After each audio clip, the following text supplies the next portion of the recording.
भारत का कल्चर कितना पुराना है, अगर इसका अंदाज़ा आपको नहीं है तो मैं आपको बताता हूँ कि जो मोहनजोदारो की साइट है पाकिस्तान में, वो साइट 620 एकड़ में फैली हुई है। मतलब 1.5 किलोमीटर लंबाई में और लगभग 1.5 किलोमीटर चौड़ाई में। अगर एक स्क्वायर शेप की सिटी मान लें हम, तो इतनी बड़ी सिटी आज से लगभग 5000 साल पहले एग्जिस्ट करती थी। भारत इतना पुराना कंट्री है और इतने बड़े सिटी में, जो कि 620 एकड़ का सिटी है, वो वेल प्लान्ड था। ग्रिड टाइप सिटी बनी हुई थी, वेल प्लान्ड नालियां थी, बड़े बड़े बाथ थे। और आज के डेट में भी भारत में ऐसी बहुत सारी जगह हैं, बहुत सारी क्या, लगभग 90% सिटी प्लान्ड है ही नहीं। और आज से 5000 साल पहले भारत में इतनी प्लान्ड सिटी एग्जिस्ट करती थी।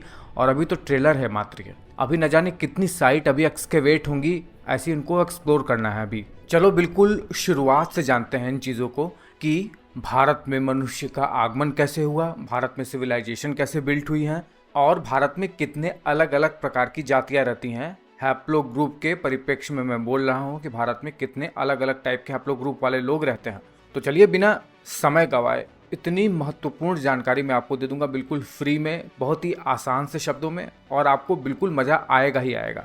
देखो, लगभग आज से 70,000 साल पहले अफ्रीका से ह्यूमन माइग्रेट होते हैं एशिया और यूरोप के लिए। मतलब वो अफ्रीका को छोड़कर यूरेशिया वाले लैंड पर आ जाते हैं। लगभग 60 से 62,000 साल पहले यही अफ्रीका से निकली हुई टुकड़ी आज के हमारे भारत देश में आती है, वाया ईरान वगैरह मिडिल ईस्ट से होते होते ये भारत में आ जाती है। जब ये भारत में आती है ये टुकड़ी, तब एक बहुत ही इम्पॉर्टेंट म्यूटेशन होता है इसके जीन में, और ये हैप्लो ग्रुप एफ वाले लोग बन जाते हैं। ये जो हैप्लो ग्रुप एफ है, ये बहुत ही ज़्यादा, सबसे ज़्यादा इम्पॉर्टेंट हैप्लो ग्रुप है आज की डेट में जो ह्यूमन है उनके लिए। क्योंकि इस प्लैनेट अर्थ पर जितने भी नॉन अफ्रीकन ह्यूमन रहते हैं, उनमें से 90% जो ह्यूमन हैं वो इसी हैप्लो ग्रुप एफ से ही इवॉल्व हुए हैं। चाहे वो गोरे गोरे दिखने वाले यूरोपियंस हो, स्कैंडिनेवियन हो, स्पेनिश हो, इटालियन हो, चाइनीज़ हो, कुछ भी हो, वो सब इसी हैप्लो ग्रुप एफ से ही इवॉल्व हुए हैं। और ये बाकायदा भारत में इवॉल्व हुआ था। यही हैप्लो ग्रुप एफ जब कई विभिन्न जगहों पर माइग्रेट होता है, तो कई अलग अलग टाइप के हैप्लो ग्रुप में इवॉल्व हो जाता है। जैसे हैप्लो ग्रुप जी हो जाता है कॉकेश वाले इलाके में, हैप्लो ग्रुप जे हो जाता है उसी कॉकेशन वाले पर्वत के अराउंड और थोड़ा उसके साउथ वाले इलाके में, हैप्लो ग्रुप एन ओ हो जाता है चीन में जाके, हैप्लो ग्रुप आर हो जाता है भारत में और साइबेरिया वाले इलाके में, नॉर्थ के, सेंट्रल एशिया के नॉर्थ वाले इलाके में।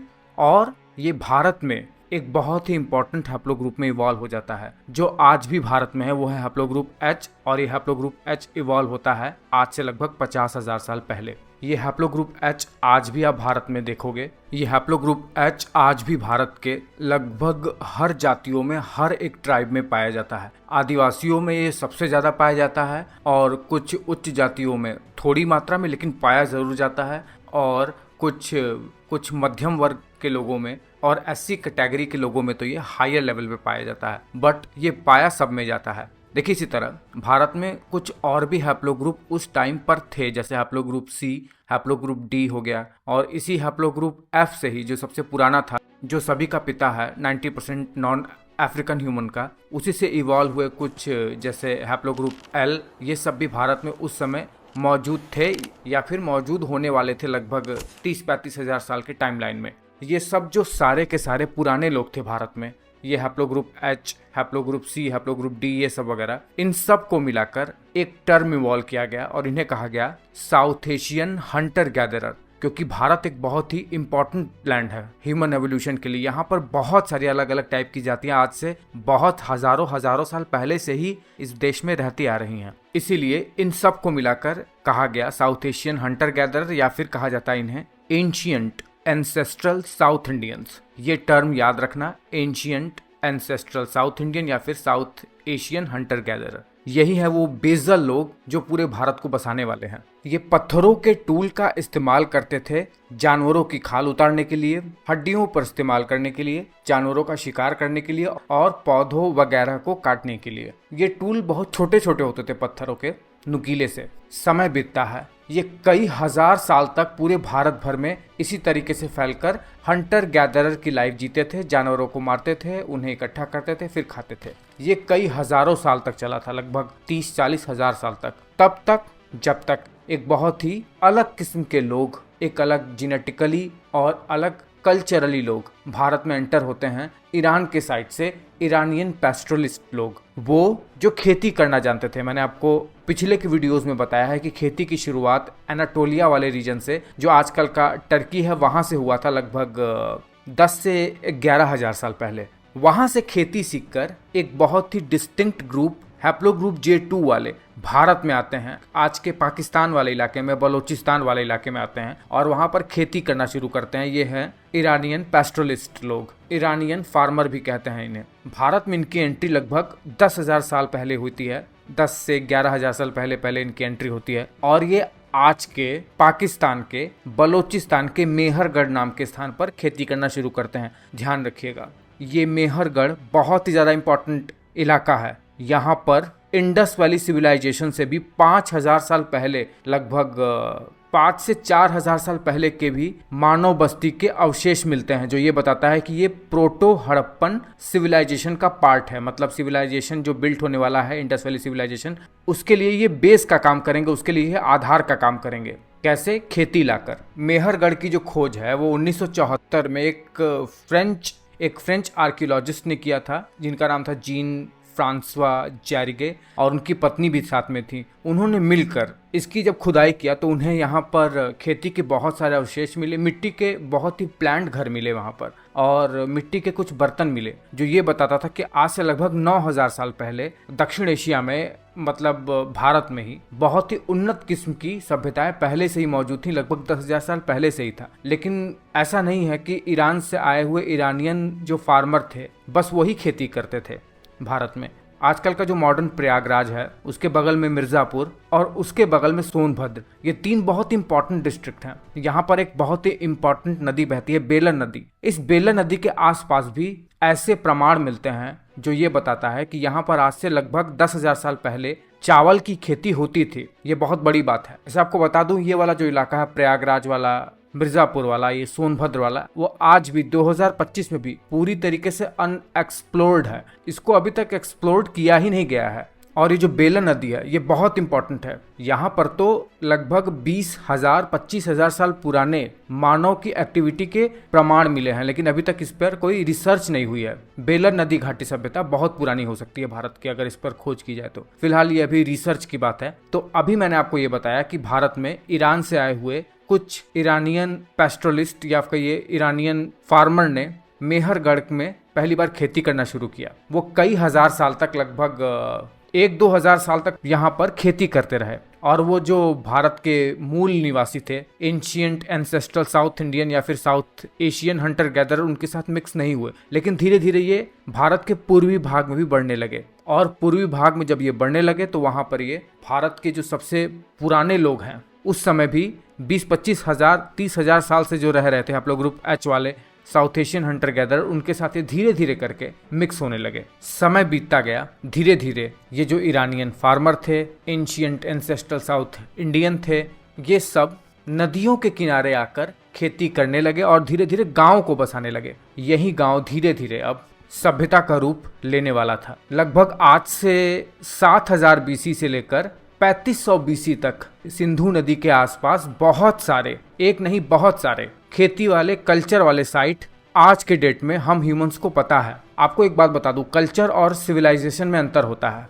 कल्चर होता है एक बिलीफ सिस्टम, जीवन जीने की ये एक कला होती है, आप ये कह सकते हो। आपको कैसे जीना है, खेती करके जीना है, चरवाहों के रूप में जीना है, कैसे भी करके। जब भी आप कल्चर शब्द सुनो तो ज़्यादा प्रिमिटिव उस चीज़ को मानो। जैसे हो गया विशेष पहनावा पहनना, विशेष टाइप के भोजन खाना, ये सब कल्चर का हिस्सा होता है। और सिविलाइजेशन होता है एक व्यवस्थित सामाजिक संरचना, जैसे लेखन हो गया, राइटिंग वगैरह हो गई, या फिर समाज की ऐसी व्यवस्था, हायरार्की बनाना, व्यवस्थित रूप से घर बनाना, ये सब सिविलाइजेशन होता है। लॉ एंड ऑर्डर, ये सब सिविलाइजेशन का पार्ट होता है। तो सिविलाइजेशन बिल्ट होने से पहले कल्चर डेवलप्ड होता है। न्यूलिथिक पीरियड है जो पूरे के पूरे वर्ल्ड में आज से लगभग 10,000 साल से लेकर 6,000 साल पहले तक का जो टाइम फ्रेम है वो नियोलिथिक पीरियड कहा जाता है। हिंदी में इसे नवपाषाण काल भी कहते हैं, और इस कालखंड में मनुष्य ने पत्थरों का इस्तेमाल इस तरीके से करना सीख लिया था कि वो इन पत्थरों को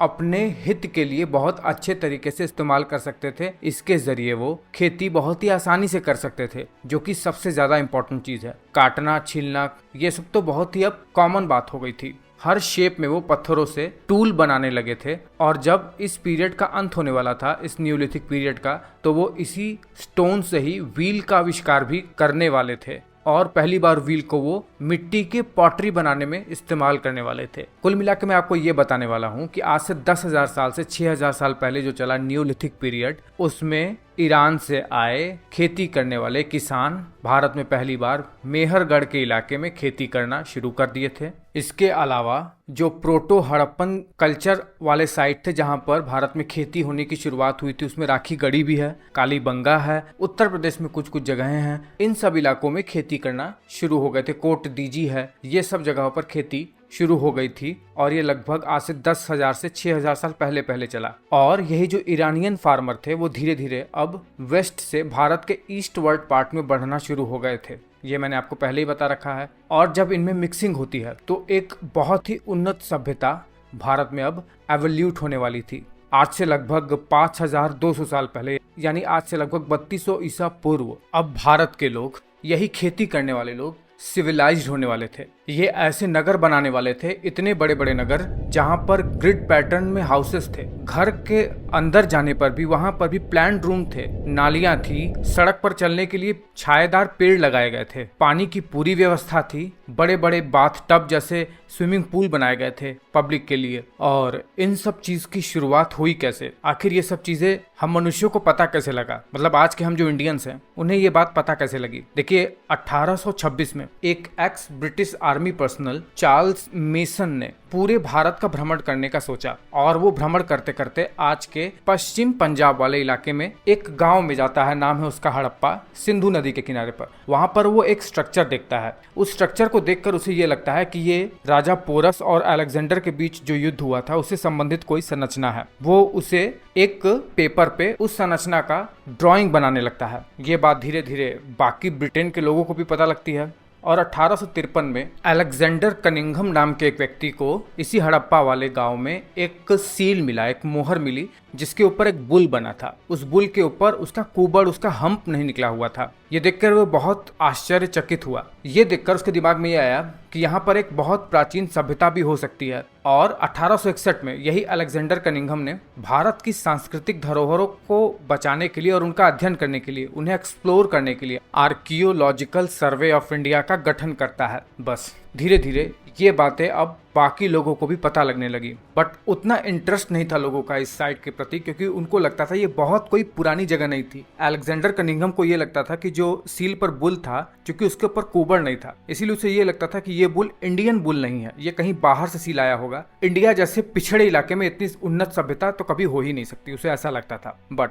जब 1921 में दयाराम साहनी ने इस हड़प्पा नाम के गांव में खुदाई करना शुरू किया तो उसे कुछ बहुत ही चौंका देने वाली चीज दिखी। उसने देखा यहाँ पर बहुत ही वेल प्लान्ड सिटीज मौजूद थी। जैसे जैसे वो यहाँ पर डिग करते गए, उन्होंने पाया कि यहाँ पर कोई बहुत बड़ी सभ्यता हो सकती है। और अध्ययन करने पे पता लगा ये लगभग 5,000 साल पुरानी है। फिर उसी तरह 1922 में मोहेंजो दारो नाम की एक जगह पर आर.डी. बनर्जी ने एक्सकेवेशन करना शुरू किया और उन्होंने वहां पर कई सारे मृत कंकालों को पाया। वो एक के ऊपर एक टीले के रूप में व्यवस्थित थे वहां पर उस समय, इसीलिए उस जगह को नाम दे दिया गया मोहेंजो दारो। सिंधी में इसका मतलब होता है माउंड ऑफ डेड, यानी मृत लोगों का टीला। जब उन्होंने फर्दर इसका खुदाई किया तो पाया कि यहाँ पर तो बहुत बड़ी सिटी थी, इतनी बड़ी सिटी की किलोमीटर किलोमीटर में फैली हुई थी वो, लगभग 620 एकड़ में। धीरे धीरे ये एक्सकेवेशन से सामने आया है। बट उस समय भी जब उन्होंने एक्सकेवेशन किया तो बहुत सारी आर्टिफैक्ट्स मिले वहां पर, मिट्टी के बर्तन वगैरह, मूर्तियां वगैरह, बहुत सारी चीजें। ये देखकर लोग बिल्कुल आश्चर्यचकित हो गए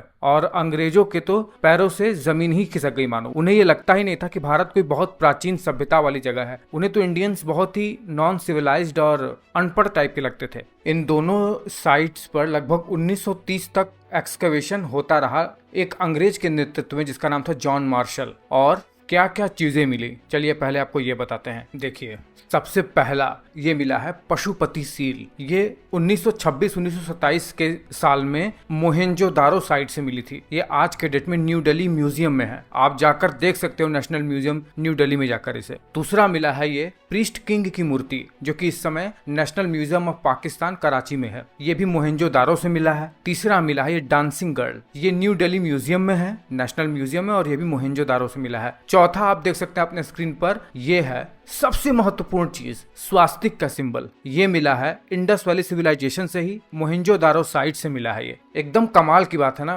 कोई यकीन ही नहीं करता है कि स्वास्तिक तो आर्यन माइग्रेशन से भारत में आया है, लेकिन इंडस वैली सिविलाइजेशन में भी स्वास्तिक का सिंबल मिला है। आप बाकायदा इसे national museum of new Delhi में जाकर देख सकते हो। लिटरली हड़प्पा से क्या क्या मिला है, हड़प्पा से बहुत सारी सील्स मिली है, कोई बुल वाली, कहीं पर बाघ शेर वाली, पीपल के पत्तों वाली, बहुत सारी सील्स मिली है। यहाँ पर कुछ पॉटरी मिली है, बीड वाले मालाएं मिली हैं, बहुत सारी चीजें हैं। एक काम करता हूँ, बिल्कुल शुरुआत से बताता हूँ आपको। आज से 3200 ईसा पूर्व, यानी आज से लगभग 3200 BCE साल पहले, प्लस उसमें 2000 साल और जोड़ दो तो कितना हो गया, 5200 साल पहले इंडस वैली सिविलाइजेशन का शुरुआत होता है। मतलब शुरुआत इन द सेंस, मतलब वहां पर लोग पहले से ही थे, लेकिन धीरे धीरे वो अब शहरीकरण करना शुरू कर दिया। उन्होंने अर्बनाइजेशन या फिर कहिए शहरों का निर्माण करना शुरू कर दिया। गांव के रूप में तो वो बहुत पहले से ही थे, लगभग 9000 साल पहले से वो सिंधु नदी के आसपास, सबसे पहले मेहरगढ़ जो कि बोलन दर्रा है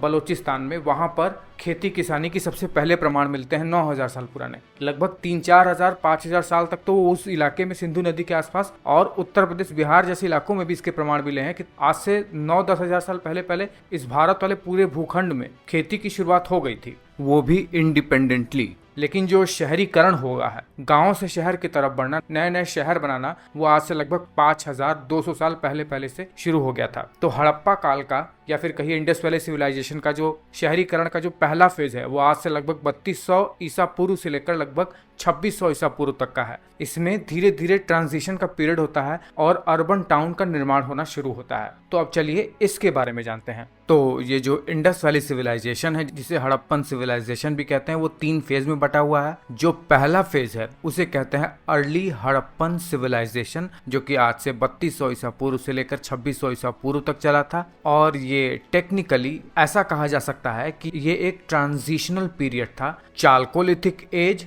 यानी वो एज जिस एज में मनुष्य ने कॉपर को ढूंढ लिया था और साथ ही साथ पत्थरों का इस्तेमाल करके भी वो टूल बनाते थे, मतलब तांबे का उपयोग करके भी टूल बनाते थे और स्टोन का इस्तेमाल करके भी टूल बना सकते थे। चाल्कोज एक ग्रीक वर्ड है जिसका मतलब होता है कॉपर, और लिथिक भी एक ग्रीक वर्ड है जिसका मतलब होता है स्टोन यानी पत्थर। तो चाल्कोलिथिक का मतलब होता है ताम्र पाषाण काल, जिसमें तांबा और स्टोन दोनों का यूज किया जाता था। ये श्योर बात नहीं कही जा सकती है, लेकिन अर्ली एज जो कि अर्ली हड़प्पन पीरियड है, उसमें तो यही देखा गया है। इसमें ये देखा गया है कि मेहरगढ़ का जो इलाका था, जहाँ पर अर्ली ईरानियन फार्मर आकर वहाँ पर खेती कर रहे थे और थोड़े बहुत मिक्स हो गए थे एंशियंट एंसेस्ट्रल साउथ एशियन से या साउथ एशियन हंटर गैदरर से, वो अब धीरे धीरे अपनी खेती बाड़ी वाले इलाके को छोड़कर, जो कि पहाड़ों के ऊपर था बलोचिस्तान के मेहरगढ़ का इलाका बोलन दर्रा के पास, वहां से आकर वो अब नदियों के किनारे आ रहे थे, सिंधु नदी के किनारे और सरस्वती नदी के किनारे, या फिर जिसे कह सकते हैं घग्गर हाकरा रिवर, वहां के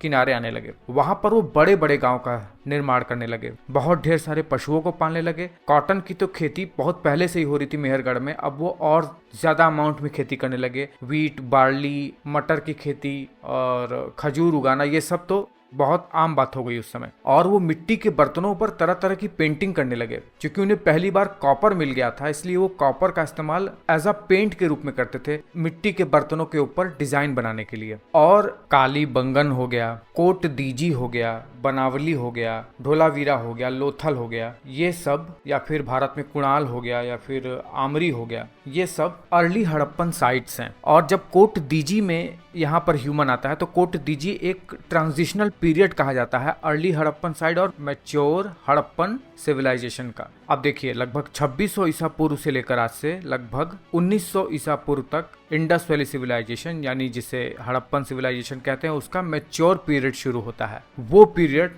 जब इंडस वैली सिविलाइजेशन अपने चरम पर होता है, बिल्कुल बहुत ही विकसित हो जाता है। और विकसित इसलिए होता है क्योंकि ये एक ब्रॉन्ज एज है। इसमें मनुष्य ब्रॉन्ज का इस्तेमाल करना सीख लिया था। ब्रॉन्ज होता क्या है, मैंने आपको बताया कि जो अर्ली हड़प्पन सिविलाइजेशन था वो तो कॉपर का इस्तेमाल करता ही था। कॉपर वो बहुत ही आसानी से ढूंढ लिया था। लेकिन जब मैच्योर हड़प्पन सिविलाइजेशन का फेज आता है तब यहाँ पर मौजूद मनुष्य जो है वो कॉपर का इस्तेमाल तो करते थे, साथ ही साथ उसमें टिन को मिलाकर वो ब्रॉन्ज बनाना सीख लिए थे, यानी कांस्य का निर्माण करना उन्होंने सीख लिया था। इसीलिए इसे ब्रॉन्ज एज कहते हैं। मतलब ये अब कांस्य का इस्तेमाल करके टूल बनाने लगे थे, खेती के कई तरीके के उपकरण बनाने लगे थे, काटने छाटने इन सब के लिए वो तरह तरह के टूल का निर्माण करने लगे थे और हथियारों का निर्माण भी करने लगे थे। ब्रॉन्ज चूंकि ज्यादा कठोर होता है, ज्यादा टिकाऊ होता है कॉपर से, इसीलिए इसका इस्तेमाल वो तरह तरीके के अपने काम को निकालने के लिए कर सकते थे। देखिए, जैसे ही मैच्योर हड़प्पन सिविलाइजेशन का फेज आता है, एक बहुत लार्ज कह सकते हो कि आप शहरीकरण का निर्माण होना शुरू होता है। मोहेंजोदारो जो कि सबसे बड़ी साइट है, 620 एकड़ में, अब तो राखीगढ़ी कही जा रही है, उसका निर्माण होना शुरू हो गया था। उस टाइम पे राखीगढ़ी का निर्माण भी शुरू हो गया था, या कहिए निर्माण हो चुका था। हड़प्पा का जो विलेज है वहां पर भी बड़े बड़े नगर का निर्माण होने लगा था। धोलावीरा, लोथल, इन सब में अब बड़े बड़े शहरों का निर्माण होने लगा था। सब में बड़ी बड़ी नालियां थी, बड़े बड़े बाथरूम थे, बहुत बड़ा स्विमिंग पूल था जिसे ग्रेट बाथ कहते हैं। बिल्कुल ग्रिड साइड में सिटी डेवलप की गई थी। सिटी इस तरीके से डेवलप की गई थी कि एक लोअर सिटी होती थी और एक अपर सिटी होती थी जिसमें सिटाडेल बना था। बिल्कुल फोर्टिफिकेशन किया हुआ एक किला जैसा एक स्ट्रक्चर, जिसमें बड़े बड़े लोगों की मीटिंग होती थी। शायद राजा भी बैठते हो, कुछ पता नहीं इसके बारे में। बिजनेस होती थी, बड़ी बड़ी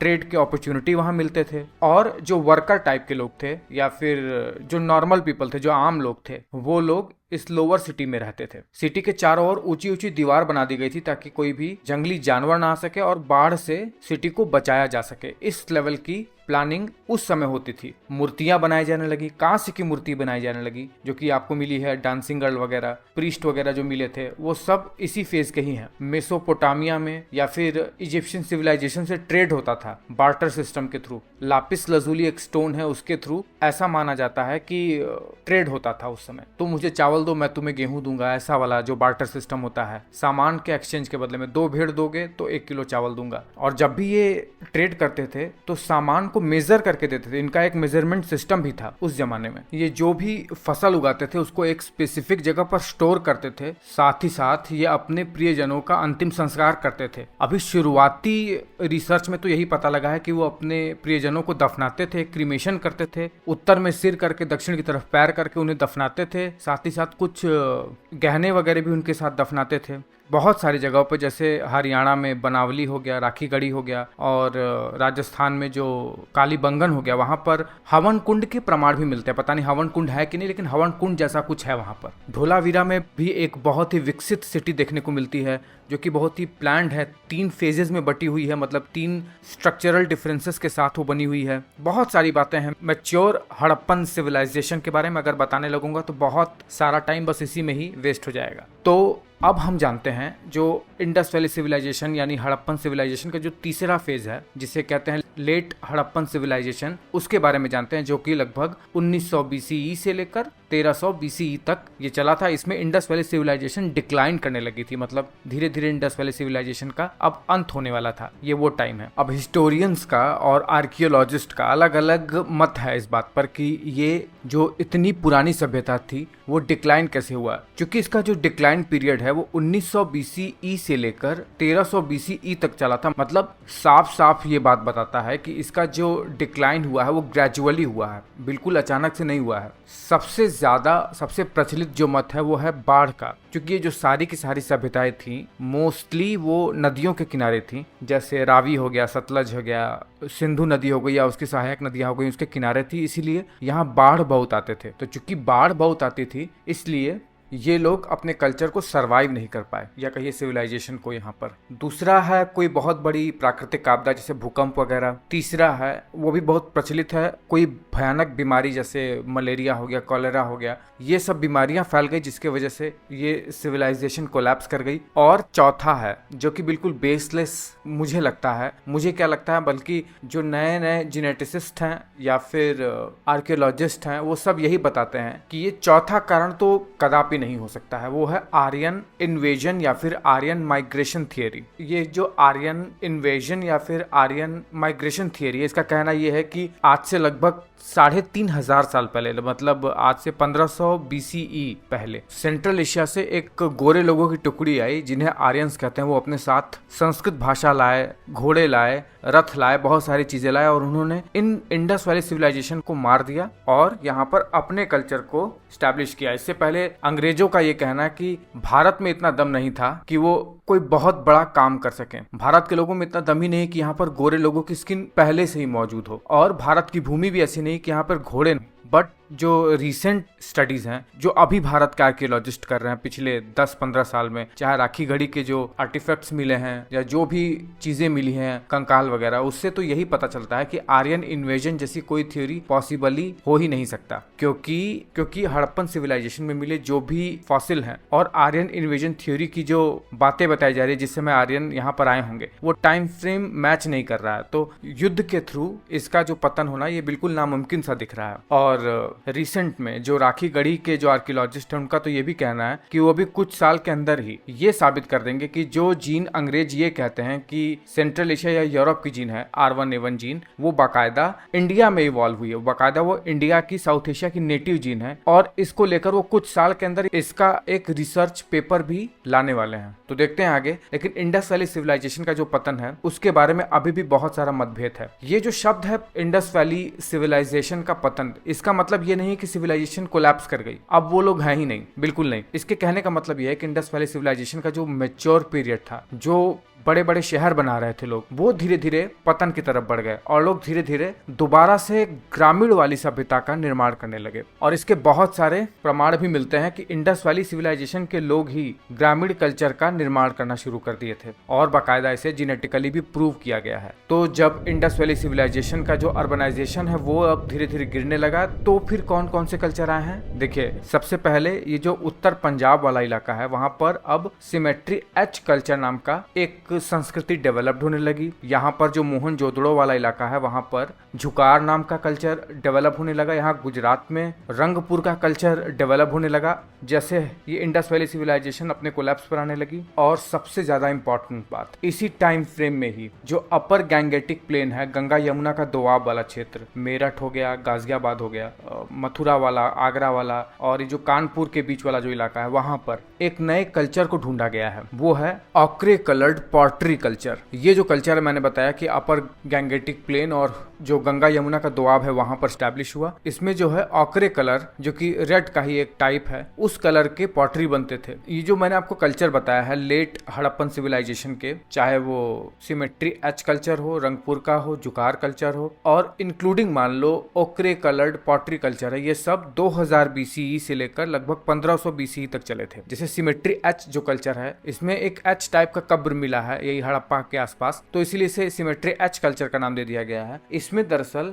एक घड़े के अंदर शव के राख का प्रमाण मिला है, जो ये बात पुख्ता करता है कि इंडस वैली सिविलाइजेशन के समय से ही शवों को जलाने की प्रथा थी। देखिए, आर्कियोलॉजिस्ट को वेस्टर्न यूपी के बागपत जिले के बड़ौत में एक बहुत ही इंपॉर्टेंट एक्सकवेशन साइट मिली, जहां पर उन्हें खुदाई में रथ मिला है। बाकायदा ये रथ आप नेशनल म्यूजियम ऑफ इंडिया यानी न्यू दिल्ली में जाकर देख सकते हैं। ये रथ लगभग आज से 4000 साल पहले से लेकर लगभग 3800 साल पुराना है और बताया जा रहा है कि ये आर्यन माइग्रेशन से भी 500 साल पहले का है। और ये सब चीजें पुख्ता प्रमाण हो सकती हैं इस बात का कि आर्य बाहर से भारत में नहीं आए हैं, वो यहाँ के नेटिव हैं, क्योंकि आज से 4000 साल पहले एक रथ का मिलना, वो भी आर्यन माइग्रेशन के टाइम फ्रेम से बहुत पहले का, ये साबित कर रहा है। अगर आपको इस बात पर विश्वास नहीं है तो बाकायदा आप न्यू दिल्ली के म्यूजियम में जाकर इस चीज को देख सकते हैं। और ये बाकायदा हड़प्पन सिविलाइजेशन के फॉल होने के बाद की बात है। खैर, ये सब बहुत ज़्यादा रिसर्च की बात है। तो कुल मिला के ये बताना चाह रहा हूँ मैं कि जब इंडस वैली सिविलाइजेशन डिक्लाइन करने लगा था तो उस समय भी ऐसा नहीं है कि इंडस वैली सिविलाइजेशन का कंप्लीट जो है इवैक्यूएशन हो गया था, बल्कि वो कल्चर कंटिन्यू रहा और दूसरे फॉर्म में इवॉल्व हो गया। मेनली ग्रामीण क्षेत्रों में इवॉल्व हो गया और जहां तक रिसर्च बता रही है कि ये दूसरे क्षेत्रों में माइग्रेट कर गए, जैसे वेस्टर्न यूपी हो गया, हरियाणा हो गया, ईस्टर्न जो राजस्थान हो गया और जो अवध वाला इलाका है वहां पर ये माइग्रेशन हो चुका था, ऐसा इसका प्रमाण है। बट प्रमाण ये भी मिलता है कि जब ये लोग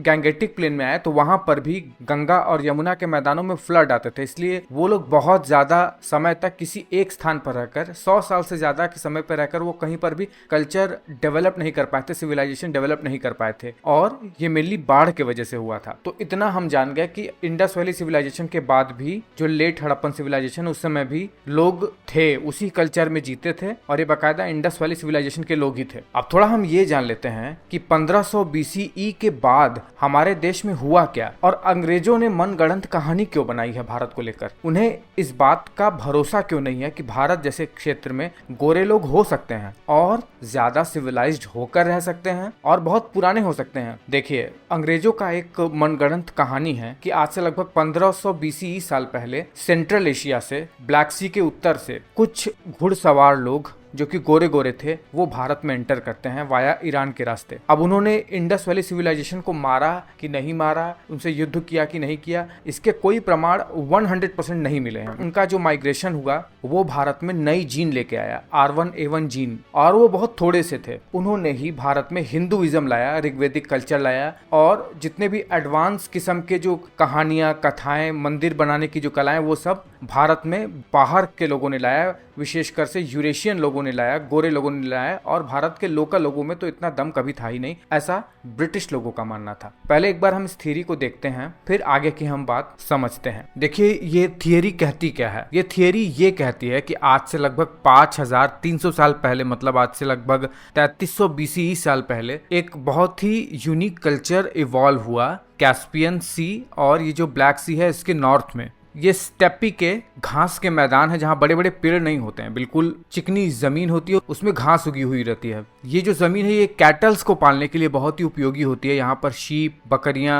और घोड़े, इन सबको पालने के लिए यहाँ पर बहुत ही अनुकूल वातावरण है। तो इस थियरी के मुताबिक आज से लगभग 3300 BCE से लेकर 2600 BCE तक एक ऐसे लोग यहाँ रहते थे जिनका हैप्लोग्रुप R था। वो घोड़े पालते थे, बकरियां पालते थे, भेड़ पालते थे और उन्हें ही मारकर खाते भी थे। ये खेती नहीं करते थे और सर्कुलर हाउस बना कर रहते थे, इधर उधर घूमते रहते थे, बिल्कुल खाना बदोश की तरह। इनका कोई परमानेंट हाउस नहीं था और अपने परिजनों को मरने के बाद एक पिट ग्रेव में ब्यूरियल करते थे। कुछ साल बाद, लगभग 300-400 साल बाद, ये माइग्रेट कर जाते हैं ईस्टवर्ड और एक इवॉल्व कल्चर को, इससे ज्यादा एवोल्यूटेड कल्चर को जन्म देते हैं। वो कल्चर है यहाँ पर सिंताष्टा कल्चर नाम का। ये जो सिंताष्टा कल्चर है ये यमुनाया से थोड़ा एक कदम आगे था, क्योंकि ये अब रथ का निर्माण करने लगे थे, चैरियट्स का निर्माण करने लगे थे। और इनका जो कल्चर है सिंताष्टा वाला, वो लगभग 2200 BCE से लेकर 1800 BCE तक चला और ये R1A जीन वाले लोगों में इवॉल्व हो चुके थे, इनमें जेनेटिक म्यूटेशन हो चुका था।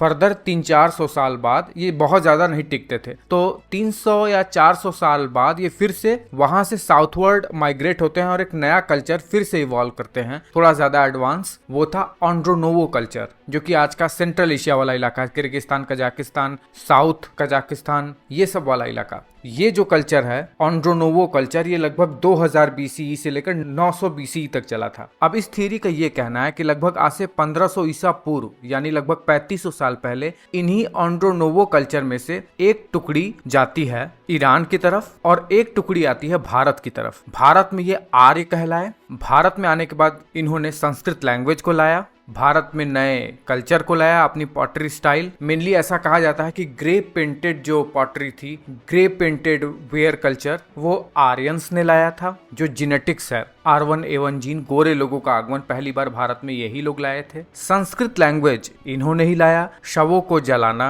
एडवांस मंदिर का संरचना बनाना, ये सब आर्यन ने लाया। भारत में ऐसा नहीं हो सकता, ऐसा उनका मानना था। अब कुछ का ये मानना है कि यही आर्यन माइग्रेशन होने के कारण से भारत में हिंदू धर्म आया। इससे पहले हिंदू धर्म नहीं था। भले से ही कितने भी प्रमाण दे दिए जाएं, पशुपति सील के, स्वास्तिक के चिन्ह के, कुछ अनुमानित, ऐसा अनुमान लगाया जा रहा है है कि हवन कुंड भी मिले थे इंडस वैली सिविलाइजेशन में, लेकिन उसे प्रमाण नहीं माना जा रहा है। इस थ्योरी तक ये माने तो भारत का जो मूल हैप्लोग्रुप है वो हैप्लोग्रुप H है, हैप्लोग्रुप L है। ये दो हैप्लोग्रुप ही मूलतः भारत का मूल हैप्लोग्रुप है और R1A1 भारत का मूल हैप्लोग्रुप नहीं है, बट रीसेंट स्टडी कुछ अलग ही बताती है। ब्राह्मणों में भी हैप्लोग्रुप H है, हैप्लोग्रुप L है, वो भी डोमिनेंटली है। 100% ब्राह्मणों में नहीं है, कुछ में है। इवन कुछ ब्राह्मणों में R2 हैप्लोग्रुप भी है जो भारत में नेटिवली ही इवॉल्व हुआ है। जैसे जो यूपी बिहार के ब्राह्मण हो गए, साउथ इंडियंस ब्राह्मण हो गए, उनमें हैप्लोग्रुप H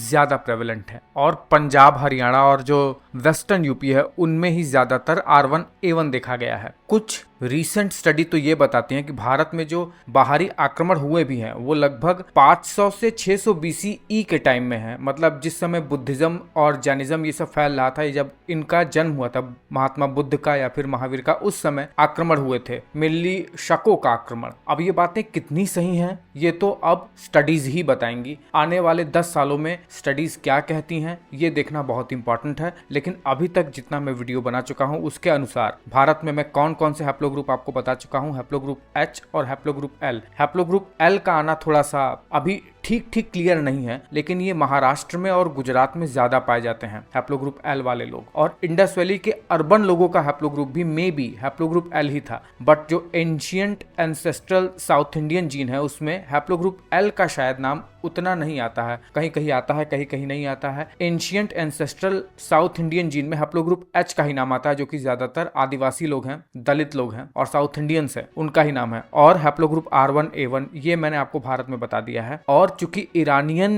एंसेस्ट्री भी है थोड़ी सी भारत में, इसलिए हैप्लोग्रुप J2 का भी मिक्स है भारत में, लेकिन बहुत थोड़ा सा। और थोड़ा सा और अपडेट कर दूं तो लगभग 1500 BCE से लेकर लगभग 700 BCE तक के समय में कुछ नए कल्चर भी इवॉल्व हुए थे। अब वो आर्य माइग्रेशन से ही थे या फिर नेटिव थे, इस पर थोड़ा सा संघर्ष है अभी, बट जहां तक मुझे पता है ये हड़प्पन कल्चर का ही कंटिन्यूटी था। ये है red and black ware culture और एक है ग्रे पेंटेड वेयर कल्चर, जो कि शायद मे बी आर्यों से जुड़ा हुआ है। अब देखिए, इस थियरी के मुताबिक जब आर्यों का भारत में आगमन हो गया था तो मेजॉरिटी ऑफ जो हड़प्पन सिविलाइजेशन के लोग थे जिनकी जेनेटिक्स AASI यानी एंशियंट एंसेस्ट्रल साउथ इंडियन जो जीन थी वो अब साउथ इंडिया की तरफ माइग्रेट हो गई और एक नई एंसेस्ट्री क्रिएट हुई जिसे कहा गया एंसेस्ट्रल साउथ इंडियन, जिसे शॉर्ट में कहते हैं ASI। और जो हड़प्पन सिविलाइजेशन के लोग नॉर्थ में ही रह गए, वो आर्यों के आने से उनमें एक मिक्सिंग हुई और एक नया एंसेस्ट्री क्रिएट हुआ जिसे कहा गया एंसेस्ट्रल नॉर्थ इंडियंस। और जो पूरब का इलाका था भारत में, बंगाल वगैरह, बिहार वगैरह, झारखंड वगैरह, वहां पर मिक्सिंग बहुत कम हुई, इसीलिए वहां पर ज्यादा primitive genes, ancient ancestral South Indian genes ज्यादा मिलती है भारत में। झारखंड, छत्तीसगढ़, उड़ीसा वगैरह जो इलाका है, बंगाल वगैरह में ज्यादा मिलती है। एक बहुत ही महत्वपूर्ण जेनेटिक्स कहिए या फिर लोगों का आगमन कहिए भारत में हुआ था पूरब की तरफ से, साउथ ईस्ट एशिया की तरफ से हुआ था। राइस फार्मिंग लोग थे ये लोग और साउथ ईस्ट एशिया से ये लोग भारत में आए थे। हैप्लोग्रुप O था इनका। और ये आजकल के डेट में संथाल और मुंडा जैसे लोग हैं जो कि झारखंड, उड़ीसा और छत्तीसगढ़ वाले इलाके में रहते हैं। और इन लोगों को ऑस्ट्रो एशियाटिक पीपल कहा गया, जिनका भारत में आगमन लगभग आज से 4000 से लगभग 3500 साल पहले हुआ था पूरब के साइड से। इसी तरह इसी टाइम फ्रेम में म्यांमार के रास्ते तिब्बतो बर्मन लोगों का माइग्रेशन होता है लगभग 4 से 3500 साल पहले ही। और जो नॉर्थ ईस्ट में मंगोलॉयड टाइप के लोग हैं जिनकी आंखों के ऊपर एपिकेंथिक फोल्ड है चाइनीज लोगों की तरह, वो भारत में आए। इनका हैप्लोग्रुप O2A1A है और हैप्लोग्रुप D भी है, क्योंकि जो तिब्बत के रहने वाले हैं उनमें हैप्लोग्रुप D है जो कि बहुत ही पुराना हैप्लोग्रुप है। तो इस तरीके से आज से लगभग आप मान के चलो 3000 साल पहले भारत में 4 मेजर माइग्रेशन हो चुका था। पहला माइग्रेशन था अफ्रीका से आए हुए लोग, जो कि सबसे पुराने लोग हैं भारत में 60,000 साल पहले, जिसकी वजह से हैप्लोग्रुप H, L, M ये सब आ चुका था भारत में। दूसरा माइग्रेशन होता है ईरानियन नियोलिथिक फार्मर का, जिनका हैप्लोग्रुप J2 था। तीसरा माइग्रेशन ऐसा तथा कथित है कोई प्रूव तो नहीं है इसका, लेकिन वीडियो में बताने के लिए बता रहा हूँ। ऐसा कहा जाता है सेंट्रल एशिया से हैप्लोग्रुप R, हैप्लोग्रुप R1A1 चौथा माइग्रेशन होता है ईस्ट डायरेक्शन से हैप्लोग्रुप O2A1A और हैप्लोग्रुप D का, जो कि तिब्बतो बर्मन लोग हैं और साउथ एशियन राइस फार्मर लोग हैं। इस हिसाब से भारत में ह्यूमन कंटिन्यूसली 60,000 साल से रह रहे हैं। बट होप हम ये करते हैं कि आने वाले सालों में नई रिसर्चेस सामने आएंगी, नई फाइंडिंग्स सामने आएंगी जो पूरे दुनिया को बदल के रख देंगी। फिलहाल मैं आपसे यही कहूंगा कि वीडियो को लाइक जरूर करना, कुछ कमेंट करना, अच्छा लगा है तो शेयर जरूर करना।